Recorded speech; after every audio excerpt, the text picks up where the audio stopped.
Perkenalkan, nama saya M. Buana Firdatullah. Saya dari kelas 12 IPA 6. Kali ini saya akan menjelaskan materi mengenai statistika.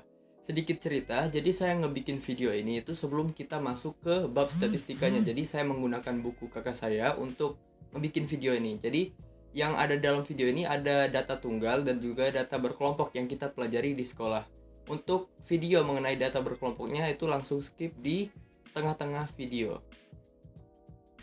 Baiklah, sekarang saya akan membahas mengenai materi baru bab 2 pelajaran kelas 12 semester 1 matematika wajib mengenai statistika.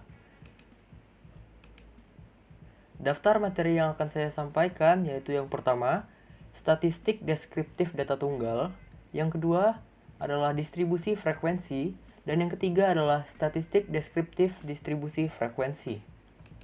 Baiklah, kita masuk ke bahasan pertama, yaitu statistik deskriptif data tunggal. Statistik deskriptif data tunggal memiliki beberapa bagian, yaitu yang pertama adalah ukuran pemusatan. Kita akan pelajari mengenai ukuran pemusatan terlebih dahulu.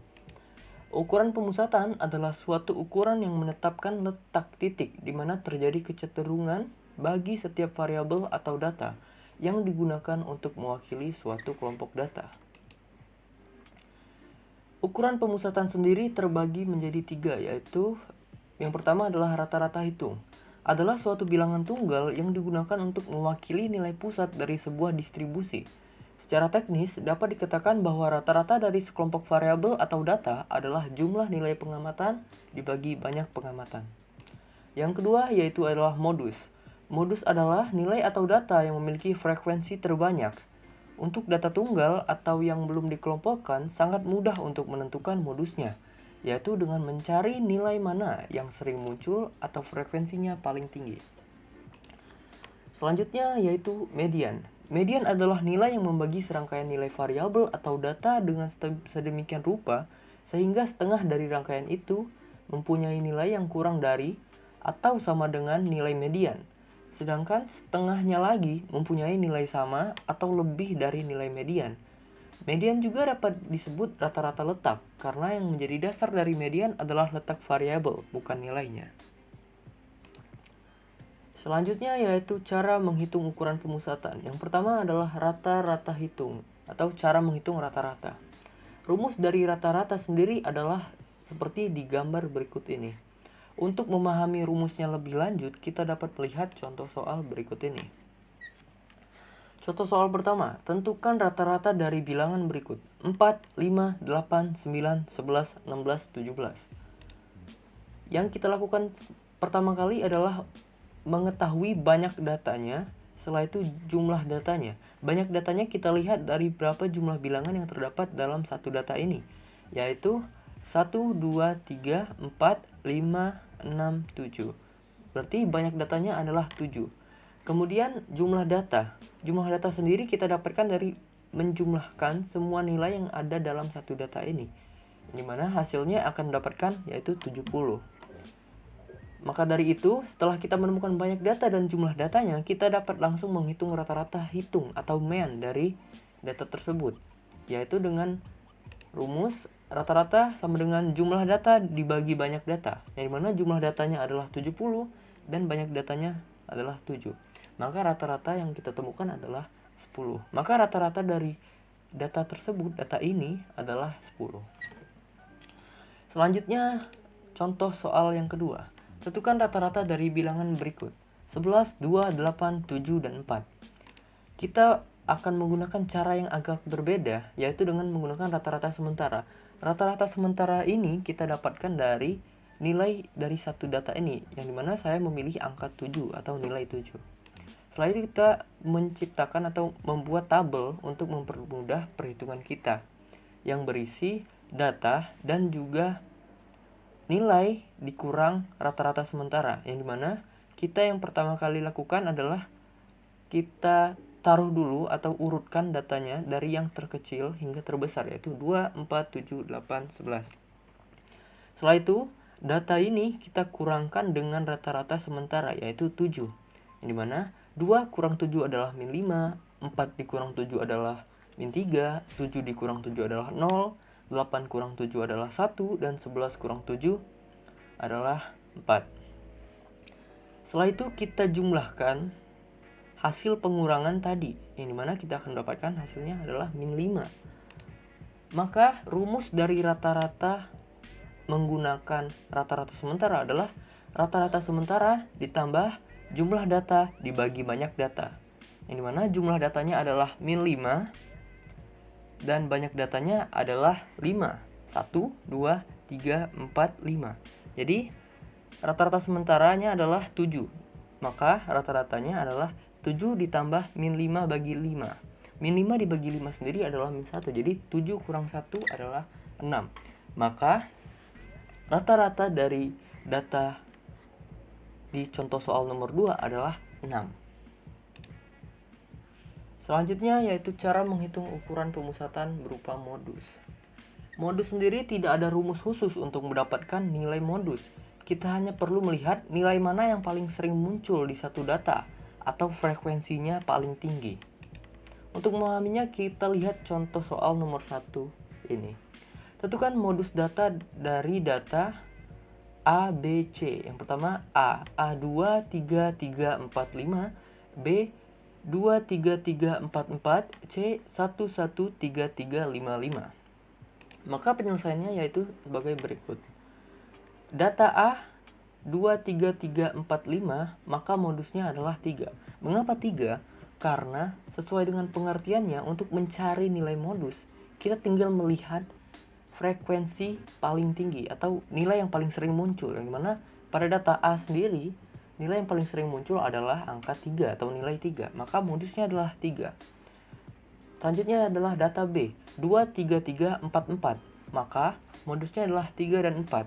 Mengapa demikian? Karena angka 3 dan angka 4 memiliki frekuensi yang sama-sama muncul 2 kali. Maka modusnya adalah 3 dan 4. Selanjutnya itu data C 1, 1, 3, 3, 5, 5. Tidak ada modus. Mengapa seperti itu? Karena pada data berikut, pada data C, itu frekuensinya sama semua. Frekuensi yang 1 adalah 2, frekuensi yang 3 adalah 2, dan frekuensi yang 5 adalah 2 juga. Maka tidak ada modus di contoh soal yang bagian C. Contoh soal yang nomor 2 yaitu tentukan modus data berikut.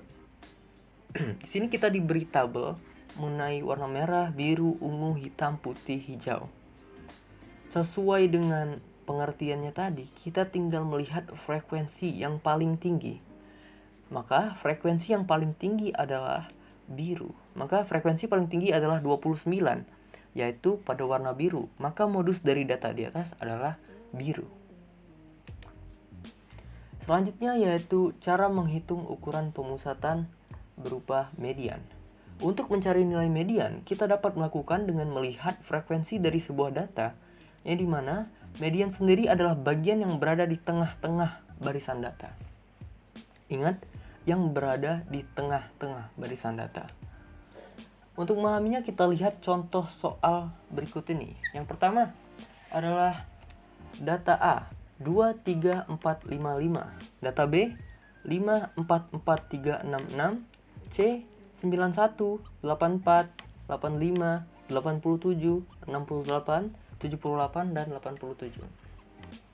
Yang pertama kita lakukan adalah mengurutkan data tersebut dari data yang terkecil, dari nilai yang terkecil hingga ke besar.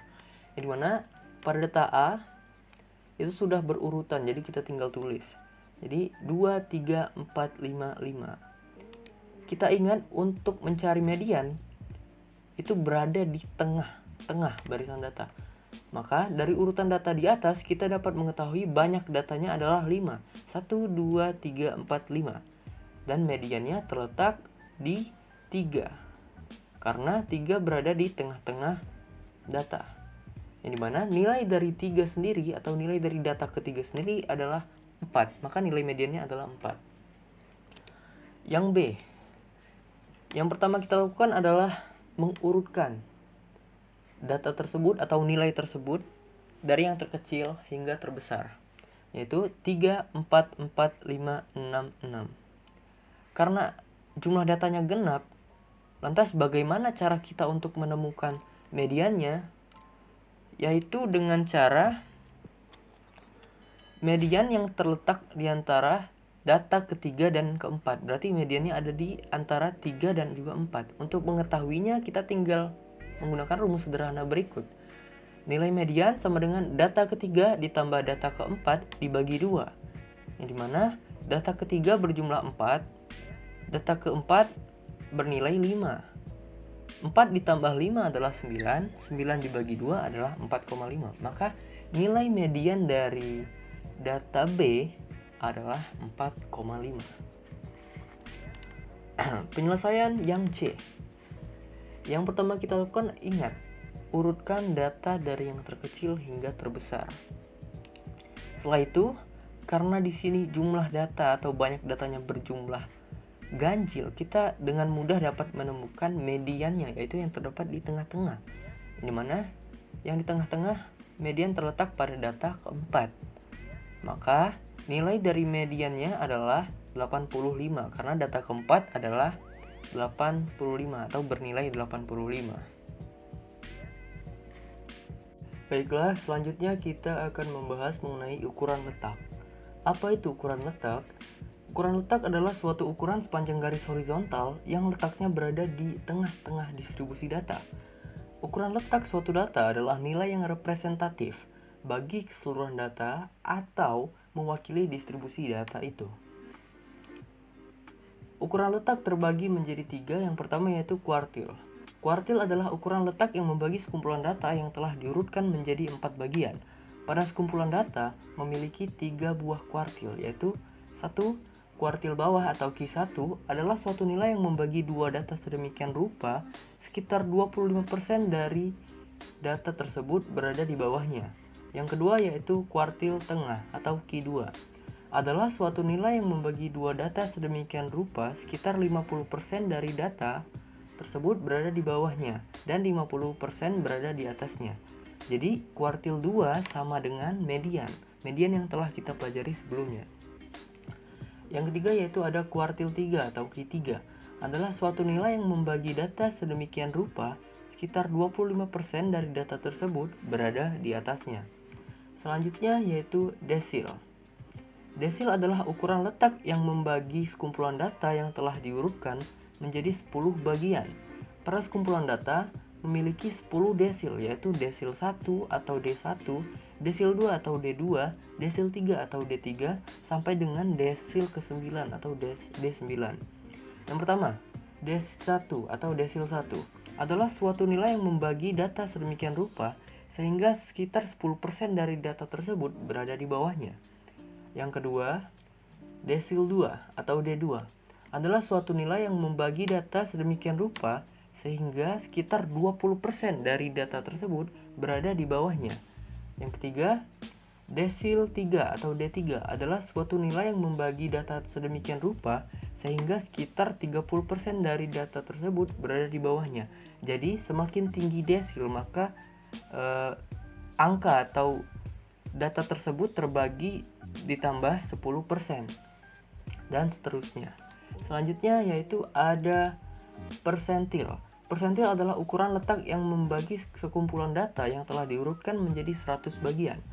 Pada sekumpulan data memiliki 99 buah persentil, yaitu persentil 1 atau P1, persentil 2 atau P2, persentil 3 atau P3 sampai dengan persentil 99 atau P99. Yang pertama, persentil 1 atau P1 adalah suatu nilai yang membagi data sedemikian rupa sehingga sekitar 1% dari data tersebut berada di bawahnya. Yang kedua, yaitu persentil 2 atau P2 adalah suatu nilai yang membagi data sedemikian rupa sehingga sekitar 2% dari data tersebut berada di bawahnya. Yang ketiga yaitu persentil 3 atau P3 adalah suatu nilai yang membagi data sedemikian rupa sehingga sekitar 3% dari data tersebut berada di bawahnya dan seterusnya sampai dengan P99. Baiklah, kita masuk ke cara menghitung ukuran letak yang pertama yaitu cara menghitung kuartil. Untuk mengetahui nilai kuartil dari sekumpulan data yang dikelompokkan adalah sebagai berikut, yaitu 1. Urutkanlah data dari yang kecil sampai ke data yang paling besar. Yang kedua yaitu tentukanlah median dari data tersebut seperti yang telah kita pelajari pada materi sebelumnya. Yang ketiga, untuk menentukan Q1, perhatikan data yang terletak pada sebelah kiri Q2. Data yang terletak di tengah-tengah adalah Q1. Untuk menentukan Q3, perhatikan data yang terletak di sebelah kanan Q2 atau median. Data yang terletak di tengah-tengah adalah Q3. Untuk memahami langkah-langkah ini lebih jelas, kita dapat melihat contoh soal yang pertama. Contoh soal pertama yaitu tentukanlah kuartil dari bilangan berikut. 4, 5, 8, 9, 11, 16, 17. Penyelesaiannya yaitu kita cari, yang pertama-tama adalah cari median dari data tersebut, seperti yang telah kita pelajari sebelumnya, yaitu median adalah nilai tengah dari sebuah data. Karena ini datanya berjumlah ganjil, maka median dari data tersebut adalah 9. Berarti 9 sendiri adalah Q2. Setelah itu, untuk menentukan Q1, perhatikan data yang terletak di sebelah kiri Q2. Data yang terletak di tengah-tengah adalah Q1. Data yang di sebelah kiri Q2 adalah 2, 5, 8. Maka data yang terletak di tengah-tengah ini adalah Q2, adalah Q1. Maka 5 adalah Q1. Selanjutnya, untuk menentukan Q3, perhatikan data yang terletak di sebelah kanan Q2 atau median. Yang dimana data yang di sebelah kanan dari median sendiri adalah 11, 16, dan 17. Yang terletak di tengah-tengah adalah angka 16, maka angka 16 sendiri adalah Q3. Yang kedua itu tentukanlah, atau contoh soal yang kedua, tentukanlah kuartil dari bilangan berikut. 2, 3, 4, 6, 8, 9. Karena datanya berjumlah genap, kita mencari mediannya seperti yang sudah kita pelajari sebelumnya, yaitu dengan mencari median tersebut dari data yang berdekatan, yaitu data ketiga dan data keempat, dimana data ketiga sendiri berjumlah 4 dan data keempat sendiri berjumlah 6. Maka Q2 nya adalah 4 ditambah 6 dibagi 2 adalah 10, bagi 2 adalah 5. Kemudian kita cari Q1 nya. Untuk mencari Q1 kita ingat lagi cara yang pertama. Kita lihat di bagian sebelah kiri Q2 yang dimana yang angka yang berada di tengah-tengah adalah Q1. Berarti di antara 2, 3, dan 4, angka atau data yang berupa Q1 adalah 3. Selanjutnya, untuk menentukan Q3, kita perlu melihat sebelah kanan dari Q2, yang dimana sebelah kanan dari Q2 adalah 6, 8, 9, yang dimana letak tengah dari ketiga data tersebut adalah di bagian 8. Berarti 8 sendiri adalah Q3. Selanjutnya kita ke cara menghitung ukuran letak berupa desil. Untuk mencari nilai desil, kita dapat melihat rumus dan contoh soal agar kita lebih memahami cara menentukan desil dari sebuah data. Berikut ini adalah gambar dari rumus yang akan kita lakukan. Contoh soal yang pertama, tentukanlah desil 1, desil 2, desil 4, dan desil 7 dari data berikut ini. Di sini kita diberi data dan juga sebuah frekuensi datanya. Yang harus kita lakukan pertama kali adalah mencari berapa banyak data yang ada, yaitu dari tabel di samping kita dapat menemukan jumlah datanya adalah 60. 60 kita dapat dari jumlah seluruh frekuensi data ya. Setelah itu, kita untuk menentukan desil, kita ketahui dulu letak desilnya. Yang dimana yang di sini diminta desil 1. Desil 1 rumusnya 1/10 kali N. N sendiri adalah 60. N adalah banyak data, maka 1/10 dikali 60 adalah 6. Jadi desil 1 terletak di antara data ke-6 dan data ke-7. Selanjutnya yaitu desil 2. Desil 2 kita lihat di sini rumusnya 2/10 dikali N. N sendiri adalah 60, maka 2/10 dikali 60 adalah 12. Berarti D2 terletak di antara data ke-12 dan data ke-13. Selanjutnya yaitu desil 4. Desil 4 rumusnya 4/10 dikali N. 4/10 dikali 60 adalah 24. Berarti D4 atau desil 4 terletak di antara data ke-24 dan data ke-25. Selanjutnya yaitu desil 7. Desil 7 rumusnya adalah 7/10 dikali N, atau 7/10 dikali 60. Yang berarti hasilnya adalah 48. 48 sendiri berarti letak dari desil 7 terletak di antara data ke 48 dan 49. Setelah kita menemukan letak dari desil-desilnya, kita langsung dapat menemukan desilnya tersebut, yang dimana desil 1 terletak di antara data ke-6 dan data ke-7. Kita lihat di tabel ini, karena ini sudah berurutan, kita tinggal mencari data ke-6 dan data ke-7, yang dimana data ke-6-nya adalah 4 dan data ke-7-nya adalah 4. Jadi 4 ditambah 4 bagi 2 adalah 4. Selanjutnya yaitu desil 2. Desil 2 terletak di antara data ke-12 dan data ke-13. Kita tinggal lihat tabel data ke-12 dan data ke-13 itu yang mana, yaitu data ke-12 berjumlah atau bernilai 5 dan data ke-13 bernilai 5 juga. Maka 5 tambah 5 dibagi 2 adalah 5.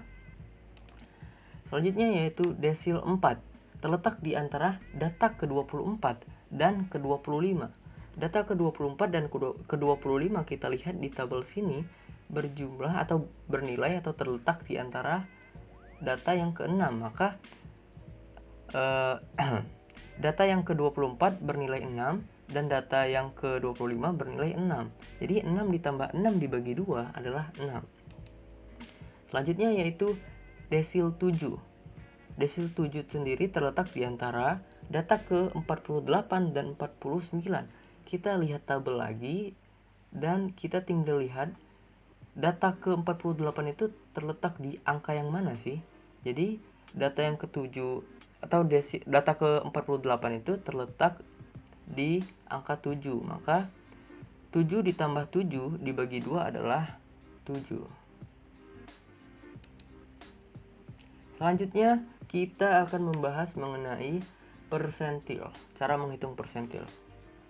Untuk mencari nilai persentil, kita dapat menggunakan rumus berikut ini. Di sini sudah ada gambar rumus, dimana kita akan memahami rumus ini dengan contoh soal agar lebih mudah memahaminya. Tentukanlah nilai persentil 40 dan persentil 50 dari data berikut: 8, 9, 12, 12, 13, 14, 14, 15, 16, 17, 17, 18, 18, 19. Untuk penyelesaiannya, yang pertama kita harus ketahui adalah banyak datanya. Yang dimana banyak datanya sendiri berjumlah 14. Kita tinggal hitung dari sini.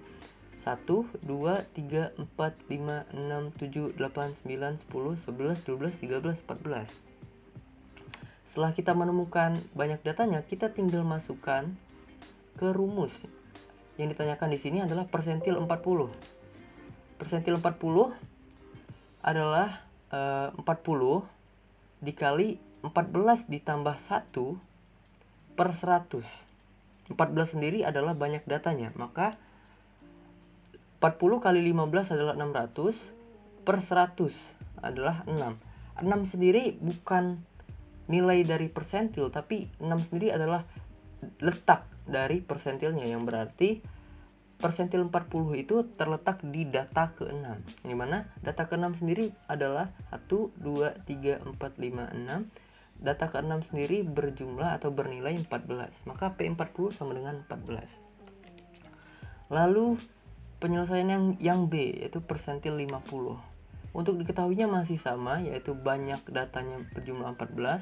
Kita tinggal mengganti I-nya, yaitu 50. Maka P50 sama dengan 50 dikali 14 ditambah 1. Maka 50 dikali 15 adalah 750. 750 dibagi 100 adalah 7,5. Karena ini tidak bulat bilangannya, lalu bagaimana cara kita untuk menemukan di mana letak atau di mana jumlah dari persentil 50? Kita dapat menggunakan rumus berikut ini. P50 sama dengan XK ditambah desimal atau tambah D, buka kurung XK plus 1 dikurang XK. Dimana K sendiri adalah bilangan bulat dari letaknya dan D sendiri adalah bilangan desimal dari letak yang sudah kita cari sebelumnya. Maka X7 ditambah 0,5 dibuka kurung X7 plus 1 dikurang X7. X7 sini kita tinggal lihat 1, 2, 3, 4, 5, 6, 7. X7 berjumlah 14 ditambah 0,5 dan juga X7 tambah 1 berarti X8. X8 sendiri bernilai 15, maka 15 kurang 14. Maka 14 tambah 0,5 kali 1 adalah 14,5. Maka P50-nya adalah 14,5. Selanjutnya, kita akan membahas mengenai ukuran penyebaran data atau dispersi. Ukuran penyebaran data atau dispersi adalah suatu ukuran yang menyatakan seberapa jauh penyimpangan nilai-nilai data dari nilai pusatnya, atau ukuran yang menyatakan seberapa banyak nilai-nilai data yang berbeda dengan pusatnya. Ukuran penyebaran ini menunjukkan suatu variasi dari suatu distribusi data, yang dimana kita dapat mengambil kesimpulan secara lebih tepat tentang distribusi suatu data. Ukuran penyebaran data sendiri memiliki 5 bagian. Yang pertama adalah jangkauan atau rentang atau range.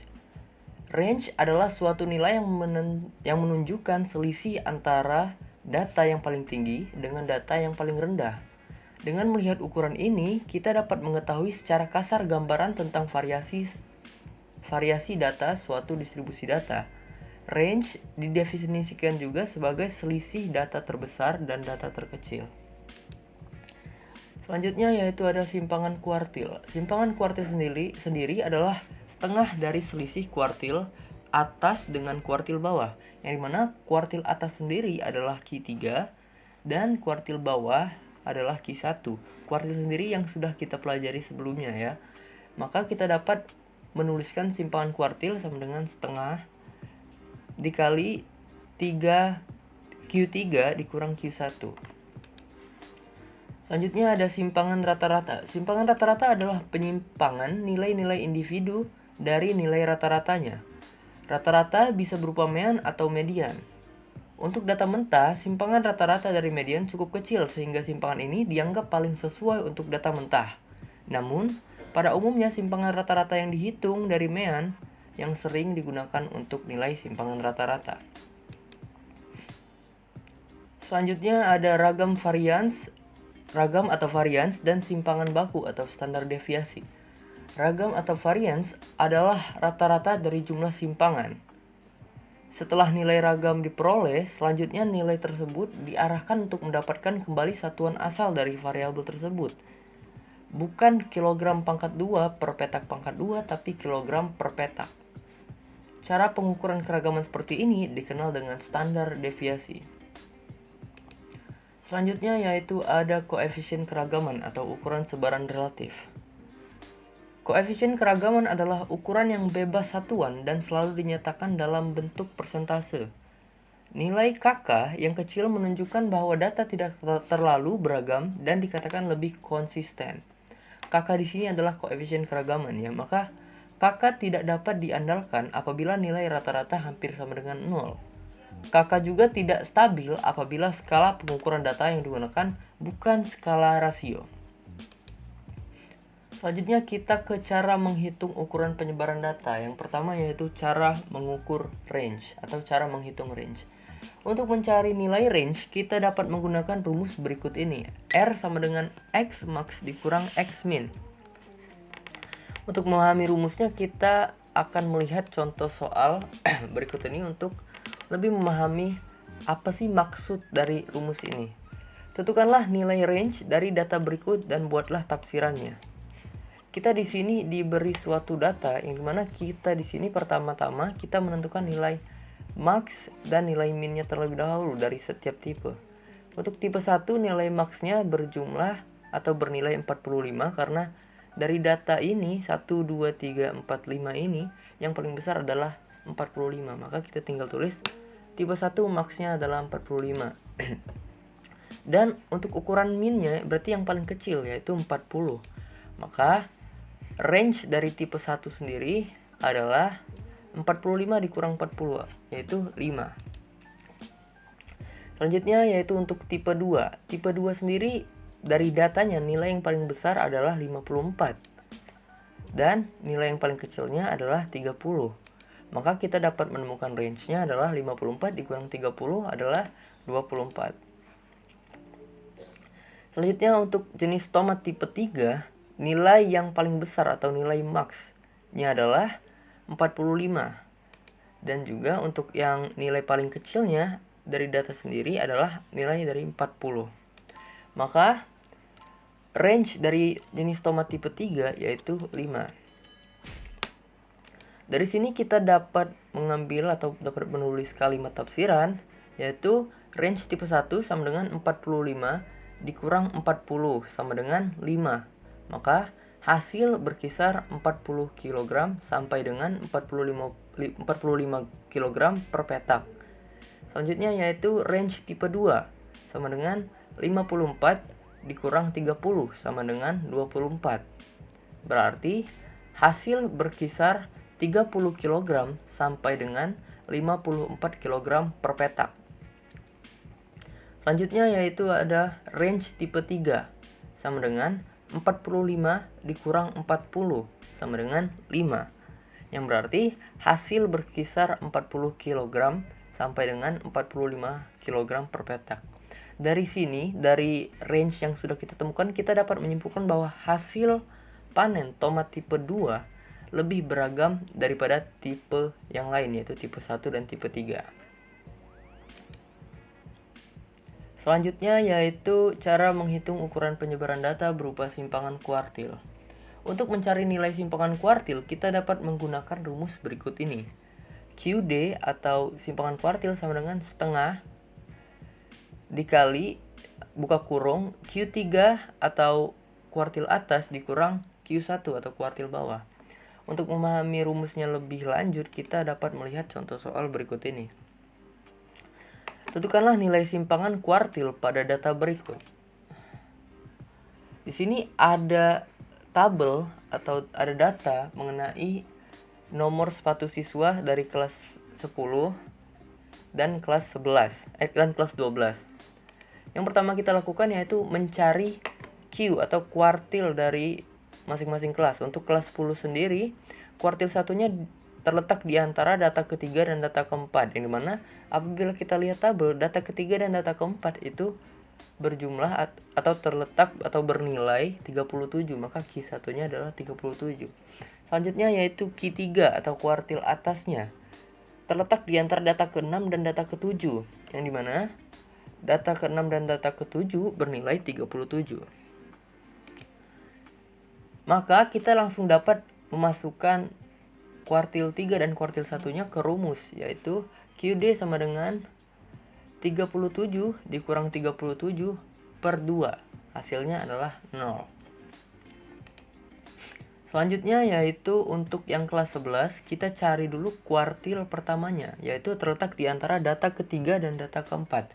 Dimana apabila kita mencari dari data ketiga dan data keempat, kita akan menemukan bahwa Q1-nya adalah 38,5. Selanjutnya yaitu Q3. Untuk Q3-nya terletak di antara data ke-6 dan data ke-7.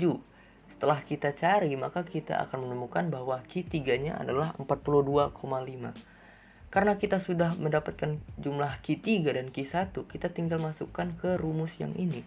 Maka QD sama dengan 42,5 dikurang 38,5 dibagi 2. Maka hasilnya adalah 2. Dari hasil QD atau kesimpangan kuartil ini, kita dapat menyimpulkan bahwa berdasarkan simpangan kuartil, nomor sepatu yang dipakai siswa kelas 12 lebih bervariasi dibandingkan dengan siswa kelas 11. Kelas 10 maksud saya. Selanjutnya yaitu cara menghitung ukuran penyebaran data berupa simpangan rata-rata. Untuk mencari nilai simpangan rata-rata, kita dapat menggunakan rumus berikut ini. SR sama dengan sigma mutlak XI dikurang X. Di sini X-nya adalah mean. Mean maksud saya per N. N sendiri adalah banyak data. Untuk memahami rumusnya, kita tinggal melihat contoh soal yang ada di bawah ini. Tentukanlah nilai simpangan kuartil pada data berikut. Di sini kita juga diberi data yang sama mengenai nomor sepatu siswa, tetapi bedanya di sini terdapat mean yang sudah kita cari. Yang pertama kita lakukan yaitu mencari nilai mutlak XI dikurang X, dimana kita akan membuat tabel untuk mempermudah perhitungan kita. Untuk yang data kelas 10, kita tinggal melihat dan mengurangkan nomor atau nilai-nilai dari data tersebut dengan meannya, yaitu misalnya ini 36 dikurang 37,75, maka hasilnya adalah min 1,75 dan begitu juga seterusnya. Akan tetapi apabila hasilnya bernilai minus atau kurang dari 0, kita langsung merubahnya menjadi plus karena di sini diminta di rumusnya bernilai mutlak.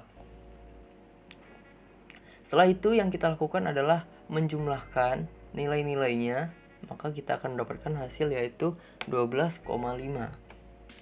Selanjutnya yaitu kita langsung memasukkan rumusnya, yaitu 12,5 per 8. Dari mana 8? Kita lihat di sini jumlah atau banyak datanya adalah 1, 2, 3, 4, 5, 6, 7, 8. Maka 12,5 dibagi 8 adalah 1,5625. Selanjutnya yaitu data yang kelas 12.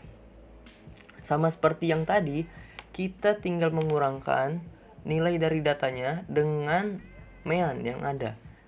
Seperti 37 dikurang 40,5 hasilnya minus 3,5 dan seterusnya. Akan tetapi kita lihat di sini, apabila nilainya min, kita harus mengubahnya menjadi nilai yang positif karena di sini ada tanda mutlak, di rumusnya ada tanda mutlak. Setelah kita jumlahkan seluruhnya, kita akan mendapatkan jumlah dari datanya yaitu 16. Sehingga simpangan rata-rata untuk yang kelas 12 itu 16 dibagi 8. 8 tadi sama, yaitu banyak datanya. Banyak data dari kelas 10 dan kelas 12 sama, yaitu sama-sama 8. Maka simpangan rata-ratanya adalah 16 bagi 8 adalah 2. Dari sini kita dapat menarik kesimpulan bahwa berdasarkan simpangan rata-rata, nomor sepatu yang dipakai siswa kelas 12 lebih bervariasi dengan siswa kelas 10. Baiklah, berikutnya kita akan membahas mengenai tabel distribusi frekuensi atau distribusi frekuensi. Yang mana distribusi frekuensi tentunya juga memiliki ukuran pemusatan. Ukuran pemusatan yaitu ukuran yang menetapkan letak titik di mana terjadinya kecenderungan bagi setiap variabel atau data yang digunakan untuk mewakili suatu kelompok data. Di mana ukuran pemusatan sendiri ada rata-rata hitung, yaitu suatu bilangan tunggal yang digunakan untuk mewakili nilai pusat dari sebuah distribusi. Secara teknis dapat dikatakan bahwa rata-rata dari sekelompok variabel atau data adalah jumlah nilai pengamatan dibagi banyak pengamatan atau frekuensinya. Selanjutnya yaitu ada modus. Modus adalah nilai atau data yang memiliki frekuensi terbanyak. Untuk data tunggal atau yang belum dikelompokkan, sangat mudah untuk menentukan modusnya, yaitu dengan mencari nilai yang mana yang sering muncul atau frekuensinya yang paling tinggi. Lalu ada median. Median adalah nilai yang membagi serangkaian nilai variabel atau data sedemikian rupa sehingga setengah dari rangkaian itu mempunyai nilai yang kurang dari atau sama dengan nilai median. Sedangkan setengahnya lagi mempunyai nilai sama atau lebih dari nilai median. Median juga dapat disebut rata-rata tengah. Selanjutnya yaitu untuk memahami konsep dari tabel distribusi frekuensi data berkelompok, kita bisa melihat contoh soal statistika berikut ini. Di sini kita diberikan sebuah data yang akan kita gunakan untuk atau kita hitung meannya atau rata-ratanya, modus, median, dan lain-lain. Ini sekarang kita membahas mengenai rata-rata hitung atau mean. Di sini kita sudah mendapatkan datanya, yaitu nilai kelas pertama yaitu 41 sampai 43 dengan frekuensi 2, kelas 2 yaitu 44 sampai 46 dengan frekuensi 4, dan seterusnya. Untuk mencari rata-ratanya itu ada dua cara. Ini cara yang pertama terlebih dahulu. Rumusnya yaitu X atau rata-rata sama dengan sigma FI dikali XI per sigma FI. Sigma FI kali XI yaitu jumlah dari frekuensi dikali nilai tengah, dan juga sigma FI adalah jumlah dari si frekuensi.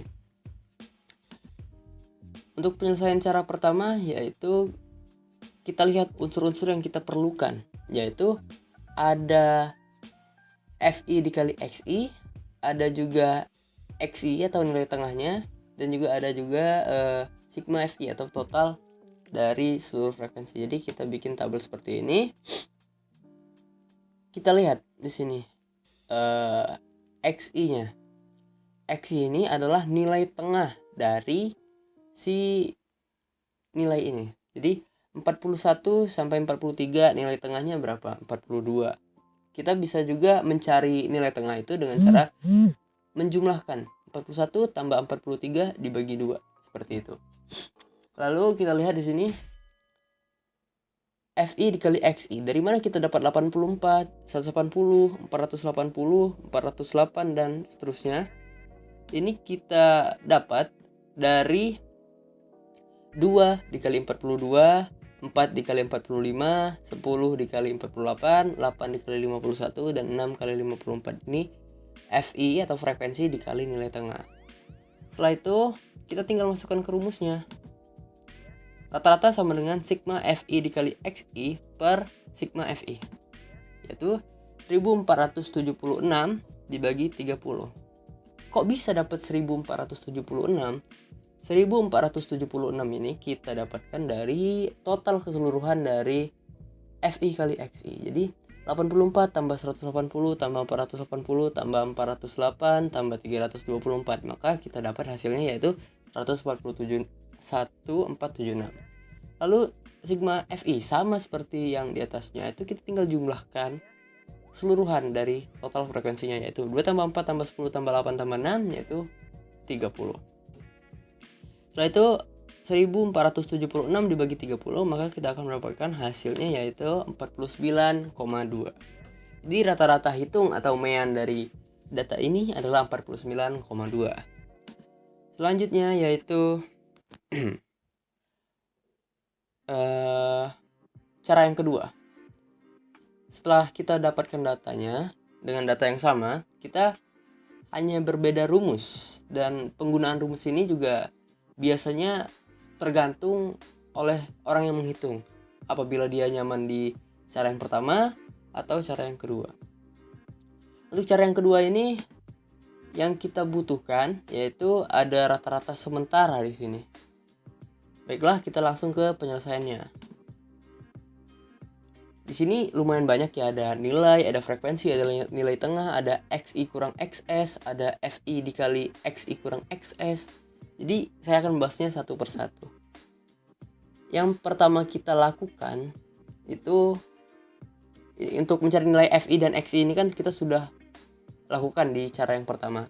Untuk yang XS itu kita dapat mengambil dari kelas-kelas ini, di mana saya akan mengambil frekuensi yang tertinggi, yaitu kelas yang ketiga. Kemudian dengan itu kita bisa mengurangkan nilai tengah kelas-kelas ini dengan si kelas yang ketiga atau yang 48 ini. Jadi XI dikurang XS, XI-nya 42 dikurang XS-nya 48, maka dapat hasilnya min 6. Lalu ada XI-nya 45 dikurang XS-nya 48, dapat hasilnya min 3. Lalu 48 dikurang 48 itu 0. 51 dikurang 48 itu 3. 54 dikurang 48 itu 6. Lalu FI dikali XI dikurang XS. XI dikurang XS-nya itu kita tinggal lihat di sini karena kita sudah melakukan operasi penghitungan matematikanya. Yang kita lakukan tinggal mengkalikannya dengan jumlah frekuensi atau jumlah frekuensinya. Misal yang kelas pertama 2 dikali min 6 jadi min 12.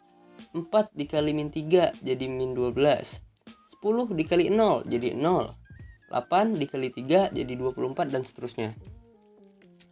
Setelah itu kita tinggal masukkan rumusnya, yaitu rata-rata sama dengan XS atau rata-rata sementara ditambah sigma FI dikali XI kurang XS per sigma FI. XS-nya yaitu 48 yang kita ambil tadi. Lalu plus 36/30. 30 ini kita dapatkan dari total jumlah seluruh frekuensi, dan 36 ini kita dapat dari jumlah seluruh ini. Jadi min 12 ditambah min 12 ditambah 0 tambah 24 tambah 36. Jadi hasilnya dapat 36. Jadi 48 ditambah 1,2 sama dengan 49,2. Jadi hasil dari cara 1 dan cara 2 itu sama, akan tetapi berbeda cara aja, jalannya aja. Selanjutnya kita akan membahas mengenai cara menghitung modus. Untuk menghitung modus itu adalah nilai tertinggi dari suatu data.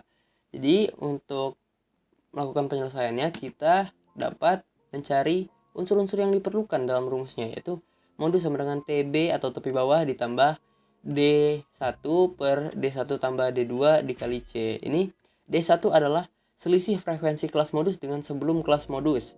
Kalau D2 selisih frekuensi kelas modus dengan kelas atau dengan setelah kelas modus. Untuk lebih jelasnya seperti ini. Pertama kita lihat dulu frekuensi yang paling tinggi atau jumlah yang paling tinggi dari data ini, yaitu kelas ketiga, yaitu dengan 10 frekuensi. Frekuensinya yaitu 10.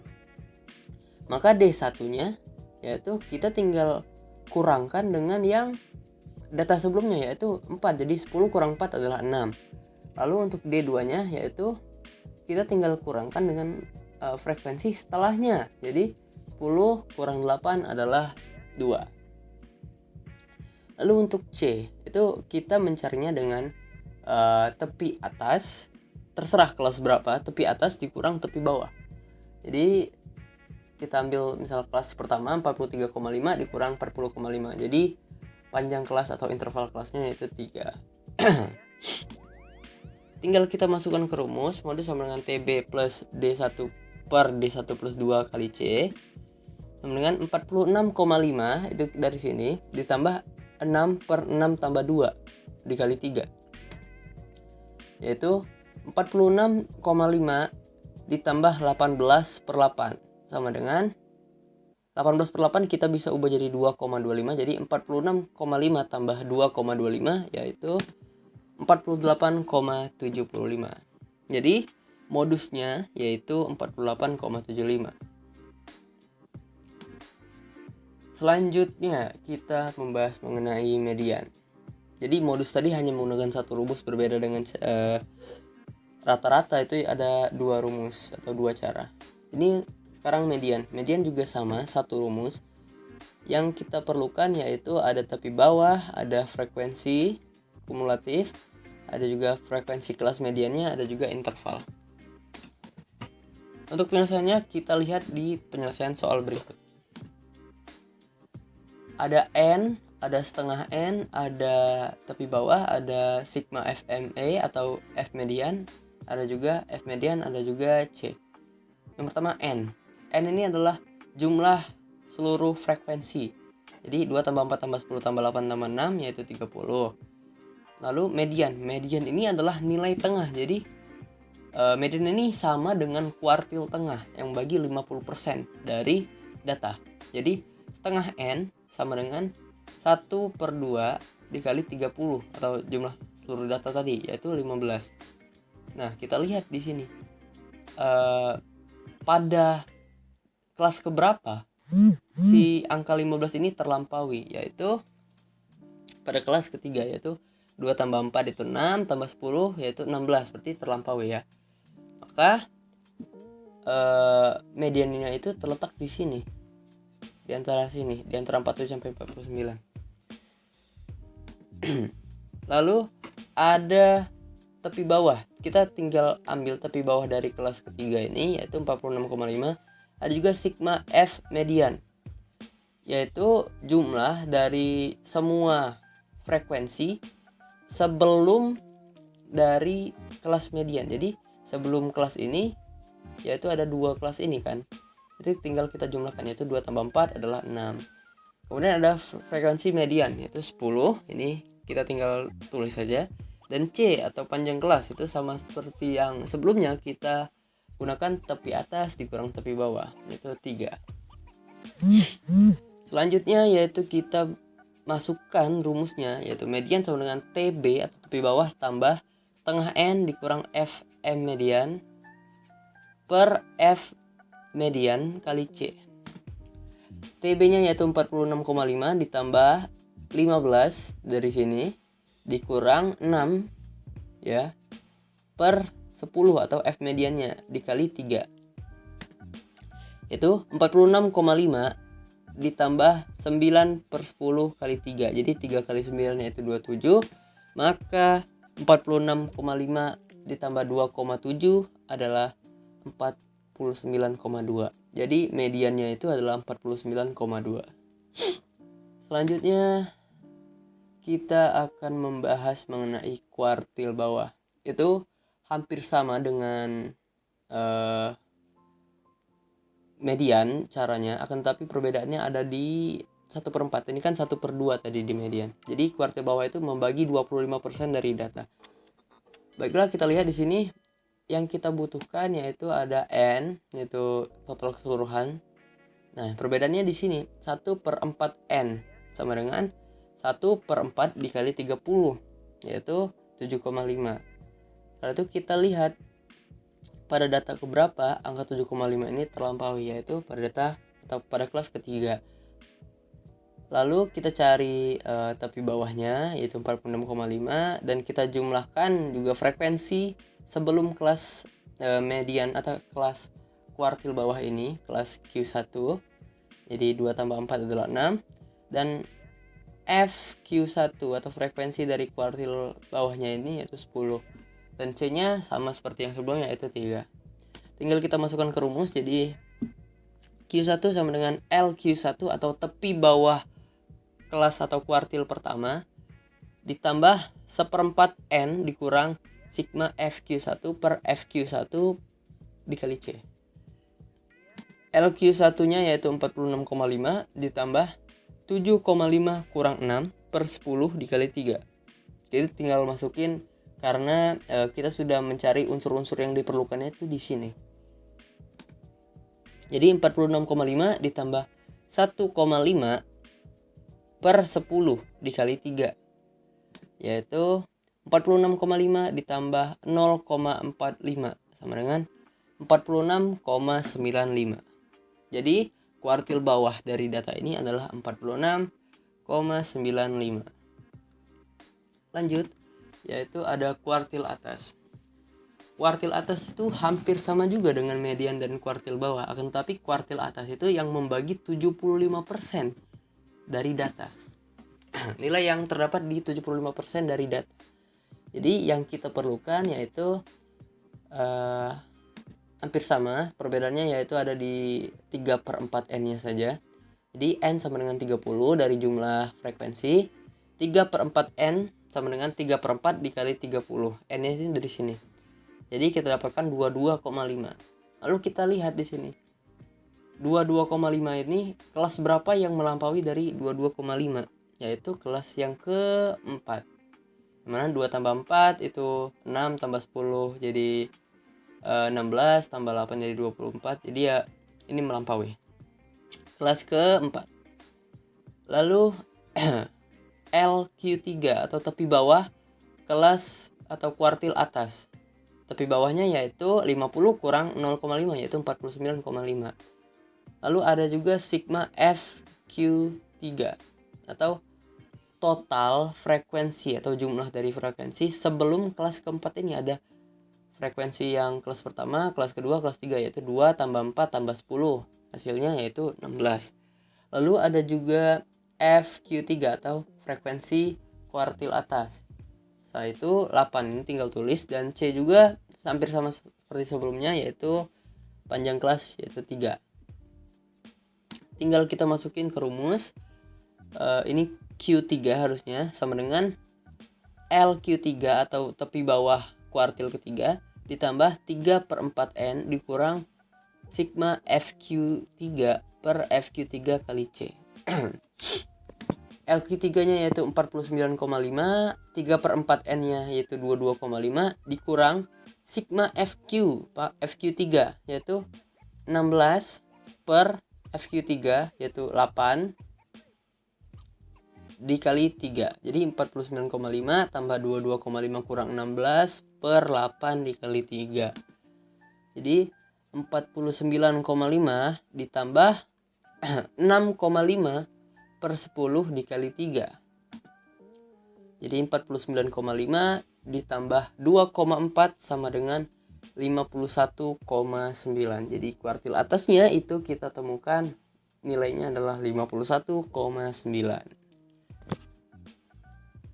Berikutnya kita akan membahas contoh soal lain. Di sini udah ada datanya, jadi kita tinggal cari kuartil bawah dan kuartil atasnya. Yang pertama kita cari dulu kuartil bawahnya. Di sini kan sudah ada rumusnya. Kuartil bawah yaitu LQ1 ditambah 1/4 N dikurang sigma FQ1 per FQ1 dikali C atau P, ini panjang kelas. Yaitu N sama dengan 24. Ini total frekuensi dari data ini, yaitu 24. Itu 1/4 N sama dengan 1/4 dikali 24, yaitu 6. Nah, 6 ini kita lihat dulu letaknya itu ada di kelas berapa, yaitu kelas kedua. Yang mana kalau 3 ini dia belum melampaui. Kalau kelas kedua ini 3 tambah 4 yaitu 7, itu sudah melewati dari angka 6. Jadi kuartil pertama itu ada di kelas kedua. Yang mana kelas kedua ini tepi bawahnya yaitu 5,5 dan sigma FQ1 nya yaitu 3, yaitu frekuensi sebelum dari kelas kuartil 1 ini adalah 3. FQ1 nya sama dengan 4 dan C nya yaitu 3 atau panjang kelasnya 3. Setelah itu kita tinggal masukin rumusnya. Q1 sama dengan LQ1 ditambah 1/4 N dikurang sigma FQ1 per FQ1 kali C. 5,5 ditambah 6 kurang 3 per 4 dikali 3. 6 kita dapat dari sini, 3 kita dapat dari ini, dan 4 kita dapat dari yang FQ1 atau frekuensi dari kelas kuartil bawah. Dan 3-nya itu kita dapat dari panjang kelasnya. Setelah itu kita hitung saja.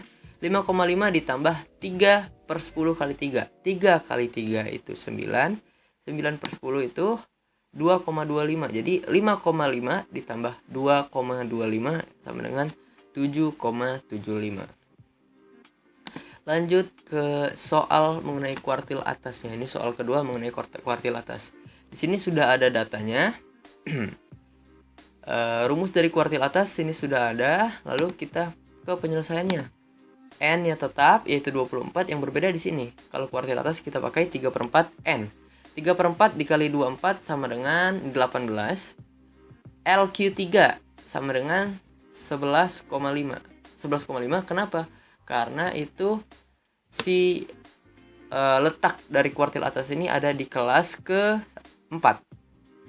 Jadi 12 kurang 0,5 yaitu 11,5. Lalu sigma FQ3 yaitu frekuensi sebelum kelas kuartil atas, yaitu 3 tambah 4 tambah 9 yaitu 16. Kemudian yaitu FQ3 atau frekuensi dari kuartil ketiga yaitu 6, dan C itu panjang kelasnya sama seperti yang tadi yaitu 3. Tinggal kita masukin rumusnya.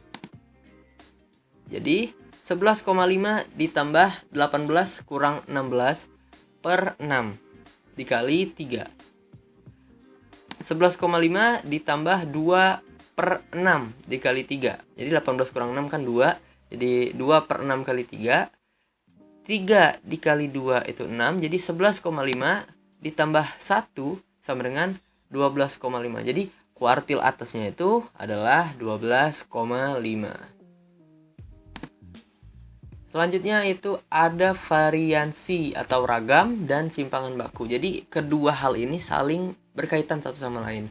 Di mana rumus dari variansi itu sama dengan S2 sama dengan sigma Fi kali Xi pangkat 2 dikurang sigma Fi Xi pangkat 2 per sigma F per sigma F kurang 1. Lalu kalau rumus dari simpangan baku sendiri, S sama dengan akar S pangkat 2 atau akar dari si variansi tadi. Untuk memahaminya lebih lanjut, kita lihat contoh soal sini. Ini kan sudah ada datanya, kita cari variansi dan simpangan bakunya. Kita cari variansinya terlebih dahulu. Kita lihat unsur-unsur yang kita perlukan di rumus ini. Jadi yang kita perlukan ada Fi, ada Xi, ada Xi pangkat 2, ada Fi kali Xi, dan juga ada Fi kali Xi pangkat 2. Nilai dan frekuensinya ini tetap ya. Lalu Xi-nya kita dapat dari batas atas tambah batas bawah dibagi 2 ya. 3 tambah 5 bagi 2 itu 4. Setelah itu kita lihat panjang kelasnya berapa. Panjang kelasnya 3. Jadi kita tinggal tambah 3 ke bawah. Lalu ini ada Xi pangkat 2. Ini kita tinggal mengpangkat 2 kan si nilai tengahnya di tiap kelas. Jadi 4 pangkat 2 itu 16, 7 pangkat 2 itu 49, 10 pangkat 2 itu 100, 13 pangkat 2 itu 169, 16 pangkat 2 itu 256. Lalu ada Fi kali Xi. Dari mana 12, dari mana 28? Ini kita dapat dari, untuk yang kelas pertama nih, 3 dikali 4. Frekuensi kali nilai tengah. Jadi 3 kali 4, 12. 4 kali 7, 28. 9 kali 10, 90. Dan seterusnya. Lalu ada Fi dikali Xi pangkat 2. Jadi Fi ini kita kalikan dengan Xi pangkat 2. Jadi frekuensi dikali Xi pangkat 2. Jadi 3 dikali 16 dapat 169. 4 dikali 49 dapat 196. 9 dikali 100 dapat 900. 6 dikali 6 dikali 169 dapat 1114. 2 dikali 2 56 dapat 512. Lalu kita tinggal masukin bentar, kita lihat dulu sigma atau jumlah dari si frekuensi, si Fi kali Xi dan juga Fi Xi pangkat 2, yaitu ada 24, 240 dan 2791. Selanjutnya yaitu kita tinggal masukin rumusnya, yaitu S pangkat 2 sama dengan sigma Fi Xi pangkat 2 dikurang sigma Fi Xi pangkat 2 per sigma F min 1. Lalu 2791 dikurang 240, ini dapat dari sini Fi Xi pangkat 2 per 24 dari total jumlah frekuensi per 24 kurang 1. Jadi kita selesain yang pangkat 2 nya, jadi 2791 dikurang 57600 per 24 per 23. Jadi kita selesain yang atasnya, jadi 2791 dikurang 2400 per 23, yaitu S pangkat 2 nya adalah 391 per 23 sama dengan 17. Jadi variansi atau ragamnya yaitu 17. Kemudian setelah kita dapat variansi, apa yang kita lakukan? Kita cari simpangan bakunya. Untuk mencari simpangan bakunya, kita tinggal pakai akar. Jadi si variansi ini kita akarkan. Jadi simpangan bakunya sama dengan akar dari 17, akar 17, yaitu akar dari si variansi. Jadi hasilnya adalah 4,123. Jadi simpangan bakunya adalah 4,123, variansinya adalah 17. Kemudian ada jenis-jenis tabel frekuensi. Ini kita akan belajar cara membuat tabelnya lebih tepatnya. Ada tabel distribusi frekuensi relatif. Adalah tabel distribusi frekuensi yang berisikan nilai-nilai hasil bagi antara frekuensi kelas dengan jumlah frekuensi dalam kumpulan data yang berdistribusi tertentu, dan biasanya frekuensi relatif ditulis dengan bentuk persentase. Lalu ada histogram. Histogram ini apa? Histogram adalah bagian dari grafik batang di mana skala horizontal mewakili nilai-nilai data kelas dan skala vertikal mewakili nilai frekuensinya. Kita membuat histogram biasanya setelah tabel distribusi frekuensi itu dibuat. Lalu ada poligon frekuensi. Ingat, poligon frekuensi adalah menggunakan segmen garis yang terhubung ke titik yang terletak tepat di atas nilai-nilai titik tengah. Di atas nilai-nilai titik tengah. Ketinggian dari titik sesuai dengan frekuensi kelas dan segmen garis diperluas ke kanan dan ke kiri sehingga grafik dimulai dan berakhir pada sumbu horizontal. Lalu ada juga OGIF. OGIF adalah grafik yang digambarkan berdasarkan data yang sudah disusun dalam bentuk tabel distribusi frekuensi kumulatif. Jadi OGIF ini ada dua, ada OGIF lebih dari, ada OGIF kurang dari. Kita akan membahas mengenai histogram, polygon frekuensi, dan juga OGIF. Yang pertama itu histogram dan polygon frekuensi. Jadi pembuatan histogram dan polygon frekuensi ini bisa digabung dan juga bisa dipisah. Dan kali ini saya akan coba gabung. Histogram ini sudah ada pengertiannya. Untuk membuat histogram yang kita perlukan adalah tepi bawah dan juga tepi atas. Kalau untuk bikin polygon frekuensi kita perlunya nilai tengah. Di sini kan sudah ada datanya. Kita tinggal cari tepi bawahnya. Tepi bawah kelas pertama yaitu 41 kurang 0,5 yaitu 40,5. Panjang kelasnya berapa? Panjang kelasnya 3. Jadi tinggal kita tambah 3 saja ke bawah. Itu 40,5 tambah 3 43,5 tambah 3 lagi 46,5 dan seterusnya. Lalu ada juga tepi atas. Tepi atas ini kita coba di kelas pertama 43 ditambah 0,5 yaitu 43,5. Setelah itu kita tambah saja 3 sesuai panjang kelasnya. Jadi 43,5, 46,5, 49,5 dan seterusnya. Lalu ada XI. Nilai tengah tadi sama, 41 ditambah 43 dibagi 2. Jadi kita dapatlah si 42 ini. Setelah itu kita tinggal tambah sesuai panjang kelas. Ingat sesuai panjang kelasnya ya. Jadi tinggal tambah 3 tambah 3 tambah 3 jadi 42 tambah 3 jadilah 45. 45 tambah 3 jadi 48 dan seterusnya. Untuk membuat histogram dan polygon frekuensi, ini kita bikin sebuah grafik kartesius.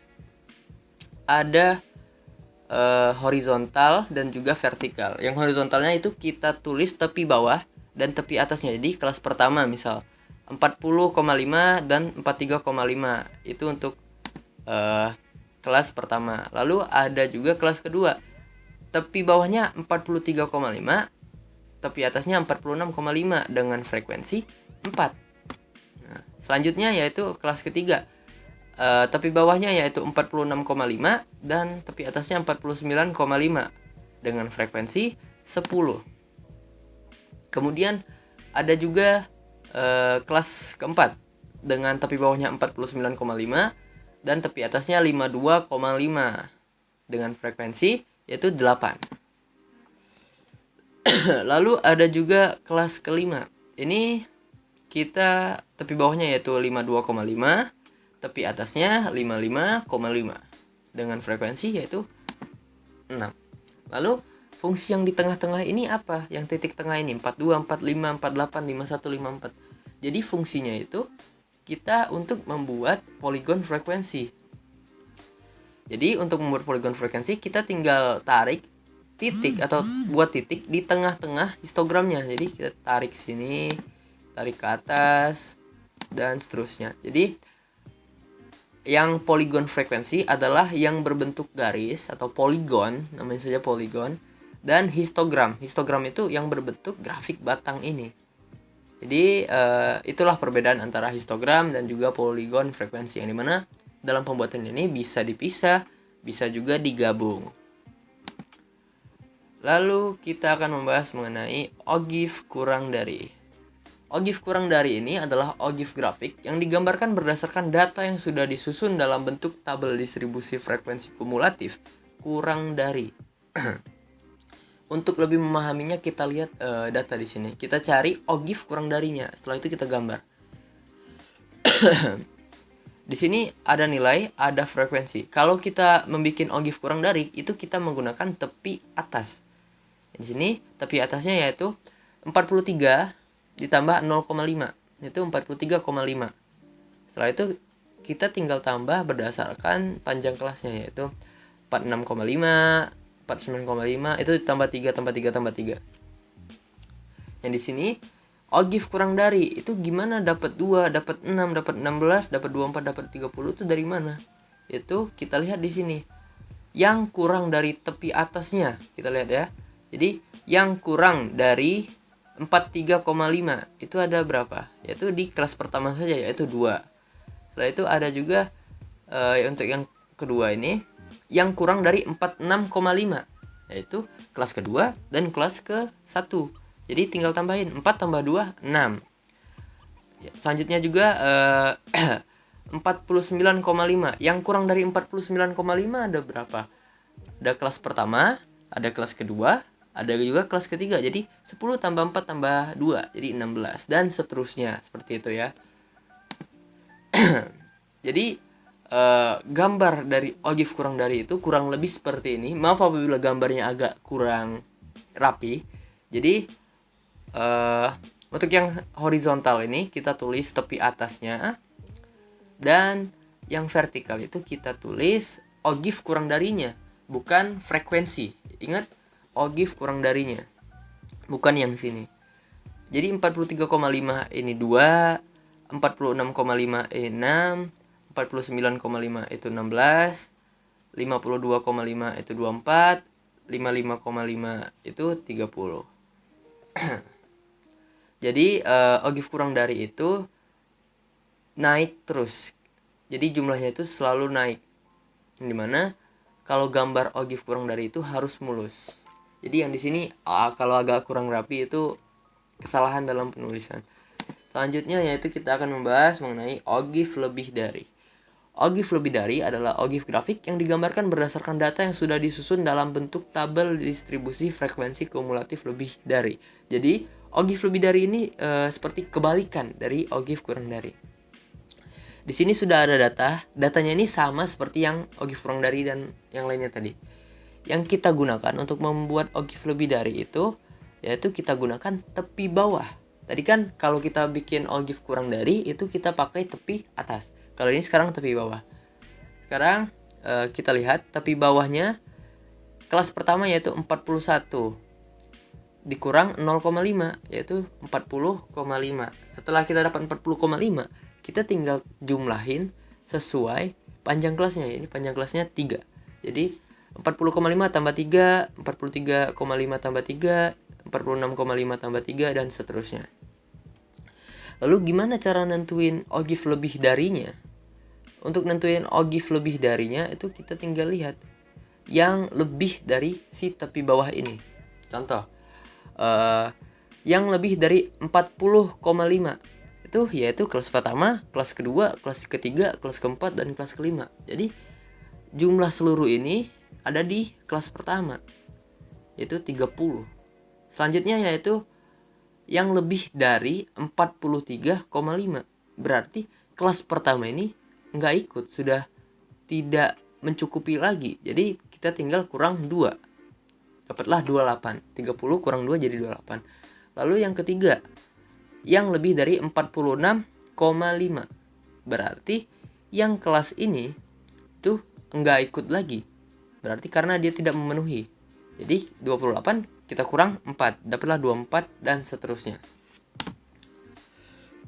Jadi bentuk grafik dari ogive lebih dari itu kurang lebih seperti ini. Dimana ini agak kurang rapi.